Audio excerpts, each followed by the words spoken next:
તમારું બાળક સતત મોબાઈલ જુએ છે તો આ સમાચાર તમારા માટે છે। જો તમારું બાળક જમતી વખતે સતત મોબાઈલ જુએ છે તો તે ખતરનાક સાબિત થઈ શકે છે। મનોવિજ્ઞાન ભવનના અધ્યક્ષ પ્રોફેસર યોગેશ જોગસણે 940 બાળકો પર અભ્યાસ કરી સર્વેક્ષણ કર્યું। સર્વેક્ષણ પ્રમાણે 81% બાળકોને જમતી વખતે મોબાઈલ ફોનમાં કાર્ટૂન જોવાની કે પછી અન્ય ગેમ રમવાની આદત છે। ઘણા માતા પિતા બાળકોને જમતી વખતે મોબાઈલનો ઉપયોગ કરવા દે છે। બાળકોને જમતી વખતે મોબાઈલ કાર્ટૂન દેખાડવાની આદત તાત્કાલિક બંધ કરવી જોઈએ। જ્યારે બાળક મોબાઈલ વગર કંઈ ખાતું કે પીતું નથી, જમતી વખતે મોબાઈલ પર કાર્ટૂન જોવાથી બાળકોને ઘણા નુકસાન થઈ શકે છે અને જે તેમના શારીરિક અને માનસિક વિકાસ પર નકારાત્મક અસર પહોંચાડી શકે છે। જમતી વખતે મોબાઈલ જોવાથી બાળક ખોરાકનો સ્વાદ, સુગંધ કે પછી પોતે તે અનુભવી નથી શકતો।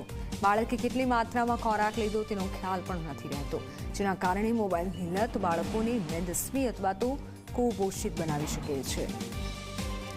મોબાઈલ બાળકોને ધ્યાન કેન્દ્રિત કરવાની ક્ષમતા ઘટાડી દે છે અને બાળકને ચીડિયાપણું, ચિંતા અને ઊંઘની સમસ્યાનો પણ સામનો કરવા મજબૂર કરી દે છે। લગભગ 900થી વધારે બાળકોનો જ્યારે પૂછવામાં આવ્યું, બાળકોનો સર્વે કરવામાં આવ્યો, બાળકોને મળવામાં આવ્યું તો લગભગ 81% આજુબાજુ બાળકો જે છે કોઈને કોઈ રીતે એ જમતી વખતે મોબાઈલનો ઉપયોગ કરે છે। એટલે કે એને કાર્ટૂન દેખાડો અથવા તો ટીવીમાં કાર્ટૂન દેખાડો કે કોઈને કોઈ પ્રકારની ગેમ કરી દો તો અને તો જ બાળકો એ જમતા હોય છે। તો આની પાછળના મનોવૈજ્ઞાનિક અને શારીરિક એ કેવા પ્રકારની એને તકલીફો પડી શકે એ વિશે જ્યારે મનોવૈજ્ઞાનિક અભ્યાસના આધારે જોયું તો એ ખ્યાલ આવ્યો કે બાળકને આવી રીતે મોબાઈલ આપી દેવાથી અથવા તો મોબાઈલ જોતું જોતું બાળક જો જમે છે તો એક બાળકની અંદર યાંત્રિકીકરણ આવે છે અને યાંત્રિકીકરણને કારણે બાળકના રસરાઓ જે ચોક્કસ પ્રકારના લાળગ્રંથિમાંથી જરવા જોઈએ એ જરતા નથી અને પાચન સંબંધિત કેટલાક પ્રકારની સમસ્યાઓ થવાની શક્યતા રહે છે।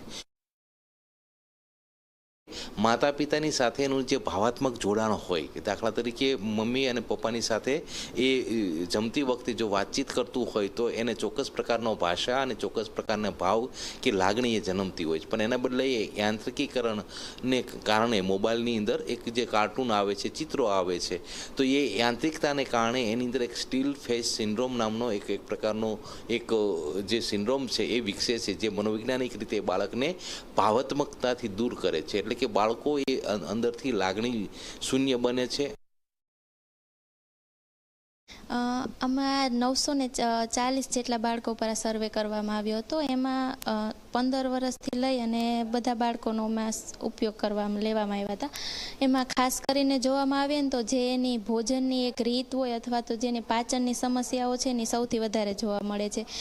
જેમ કે એને સતત ફોનમાં ધ્યાન હોવાથી કેટલું જમે છે અથવા તો એને જે પૂરતું જમવાનું જોઈતું હતું એટલું એ જમી નથી શકતો અથવા તો ક્યારેક વધારે જમી લે છે। એનાથી સ્થૂળતા જેવા કે જે વજનમાં વધારો થવો આવી બધી અને ઘણી બધી અન્ય શારીરિક સમસ્યાઓ પણ પાચનને લીધે થઈ શકે છે। પછી બીજું છે કે એને જે સતત ફોનનું જ વ્યસન થાય તો જ્યારે શરૂઆતમાં માતા પિતા બાળકોને કાંઈ પણ સમજાવવા અથવા તો વાત પૂરી કરવા માટે મોબાઈલ આપે છે, પણ આના લીધે પછી સતત એનામાં આવી મોબાઈલનું વ્યસન થઈ જાય છે અને એના લીધે એના ઘણી બધી સમસ્યાઓ છે।